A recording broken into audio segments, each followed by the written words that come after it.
EVM నేలకేసి కొట్టినటువంటి మరక, ఓటర్ని చంపకు పెట్టించి కొట్టినటువంటి మరక, ఆ ఎమ్మెల్యేల పైన వ్యవస్థ విజయం కూడా గొప్పగా చూడాలి. ఏ ఎమ్మెల్యే అయితే తన చెంప పగలగొట్టాడో అదే ఎమ్మెల్యే చెంప పగలగొట్టాడు ఆ ఓటర్. ఒక తిరుగుబాటు, అదే ప్రజాస్వామ్యం. అట్లాగే ఏ ఈవీఎం ధ్వంసం అయితే చేశాడో ఒక ఎమ్మెల్యే, అతని పైన సుప్రీంకోర్టు ఆగ్రహించింది, కౌంటింగ్ కేంద్రానికే అతన్ని బహిష్కరించిందంటే ఇది ఒక వ్యవస్థ విజయంగా చూడాలా, పోలీస్ విజయంగా చూడాలా, జ్యుడిషియరీ విజయంగా చూడాలా, వీటన్నిటిని హైలైట్ చేసినటువంటి మీడియా విజయంగా చూడాలి.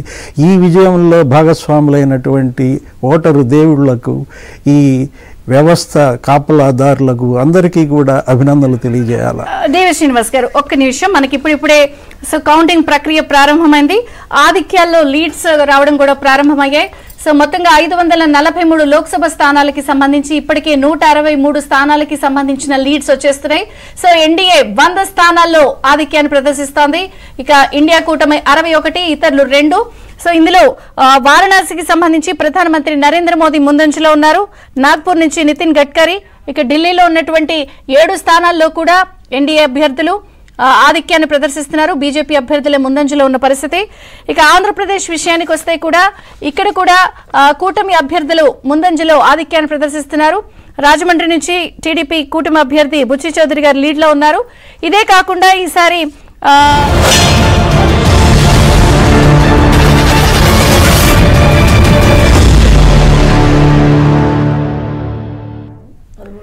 Welcome back. కౌంటింగ్ ప్రారంభమైంది. సో ఆధిక్యాలు రావడం మొదలైంది. సో ఒక్కొక్కటిగా ముందుగా ఆంధ్రప్రదేశ్ పరిశీలిద్దాం. టీడీపీ 5 స్థానాల్లో ఆధిక్యాన్ని కొనసాగిస్తోంది. సో ఇందులో కుప్పంలో 1549 ఓట్లతో చంద్రబాబు గారు ఆధిక్యంలో ఉన్నారు. నెల్లూరు సిటీలో టీడీపీ అభ్యర్థి నారాయణ ఆధిక్యంలో ఉన్నారు.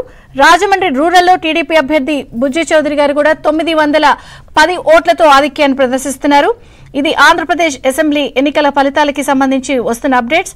ఇక దేశవ్యాప్తంగా వస్తున్నటువంటి లోక్సభ ఆధిక్యాల విషయానికి వస్తే 543 స్థానాల్లో 189 ఎన్డీఏ, ఇండియా కూటమి 106, అదర్స్ అంటే ఇతరులు దాదాపుగా మనకి 9 స్థానాల్లో ఆధిక్యాన్ని ప్రదర్శిస్తున్న పరిస్థితి.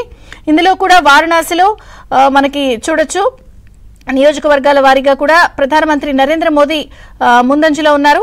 సో అటు నితిన్ గడ్కరీ, అమిత్ షా వీళ్ళంతా కూడా లీడింగ్ లోనే కొనసాగుతున్నారు. అటు రాయ్బరేలీ, వాయనాడ్ 2 స్థానాల్లో కూడా మనం ప్రధానంగా చూడొచ్చు రాహుల్ గాంధీ కూడా ఆధిక్యాన్ని ప్రదర్శిస్తున్నారు. హిమాచల్ ప్రదేశ్ నుంచి కంగనా రనౌత్ మండి నియోజకవర్గం నుంచి కూడా తను కూడా ఆధిక్యాన్ని ప్రదర్శిస్తోంది. సో మనం జయప్రకాష్ గారితో మాట్లాడదాం బీజేపీ నుంచి. సో జయప్రకాష్ గారు నమస్తే. మొత్తంగా అటు దేశవ్యాప్తంగా కానీ ఇటు ఏపీలో కానీ కొంత అంతా కూడా మంచిగానే కనిపిస్తోంది. 225 స్థానాలతో లీడ్. మీ అభ్యర్థులందరూ కూడా లీడ్లోనే ఉన్నారు. అటు ఏపీలో కూడా దాదాపుగా టీడీపీ 17 స్థానాల్లో మీ కూటమి అభ్యర్థులు ఆధిక్యాన్ని ప్రదర్శిస్తున్నారు. ఏం చెప్తారు? ముందుగా ప్యానెల్లో ఉన్న అందరికీ కూడా నమస్కారం. అట్లనే మీకు కూడా శుభాభినందనలు తెలియజేస్తా ఉన్నాను. ఇవాళ దేశవ్యాప్తంగా కూడా ఒక మంచి పరిణామం ఇవాళ కనపడతా ఉంది. ప్రజల్లో భారీ ఎత్తున దేశవ్యాప్తంగా కూడా ఓటింగ్ చేయటం, ముఖ్యంగా మన ఆంధ్ర రాష్ట్రంలో చూసినట్టయితే సుమారుగా 82% పైనటువంటి ఓటింగ్ రావటం అనేది చాలా శుభ పరిణామం. అందరూ కూడా ఏదైతే నరేంద్ర మోదీ గారి యొక్క ఆలోచనలు ఉన్నాయో, నరేంద్ర మోదీ గారి యొక్క పాలసీస్ ఏవైతే ఉన్నాయో, గుడ్ గవర్నెన్స్ పాలసీస్ ఏవైతే ఉన్నాయో ప్రజలందరూ కూడా హర్షించారు. ఇవాళ నరేంద్ర మోదీ గారు మోదీకా గ్యారంటీ అని చెప్పి ఏదైతే చెప్పారో అది దేశవ్యాప్తంగా ఉన్నటువంటి ఎన్డీఏ అభ్యర్థులందరికీ కూడా ఉపయోగపడినటువంటి పరిస్థితి.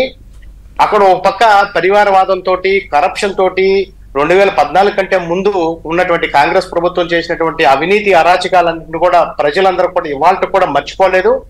మరోపక్క భారతదేశ వ్యాప్తంగా కూడా ఏదైతే నరేంద్ర మోదీ గారు చేసినటువంటి అభివృద్ధి పథకాలు ఏవైతే ఉన్నాయో, భారతీయ జనతా పార్టీ ఎన్డీఏ నేతృత్వంలో చేసినటువంటి అధికారాలు ఏవైతే ఉన్నాయో అవన్నీ కూడా ప్రజలందరూ కూడా హర్షిస్తా ఉన్నటువంటి పరిస్థితి ఇవాళ మనం దేశవ్యాప్తంగా కూడా చూస్తున్నాం. మనం చూసినట్టయితే అటు కాశ్మీర్ నుంచి కన్యాకుమారి వరకు, మరోపక్క ఇటు చూస్తే అటు హిమాచల్ ప్రదేశ్ కావచ్చు, గుజరాత్ కావచ్చు, ఎక్కడ చూసినా కూడా ఇవాళ ప్రజలందరూ కూడా ఒక్క మాట మీద ఒక ఆలోచనతోటి ఇవాళ కేంద్రంలో నరేంద్ర మోదీ గారి యొక్క నాయకత్వంలో మళ్ళా ఎన్డీఏ ప్రభుత్వం ఏర్పడాలని, ముఖ్యంగా మన రాష్ట్రంలో చూసినట్లయితే గత 5 సంవత్సరాలుగా జగన్మోహన్ రెడ్డి యొక్క అరాచక పాలనని ప్రజలందరూ కూడా చాలా తీవ్రమైనటువంటి వ్యతిరేకతతోటి మనం చూసాం.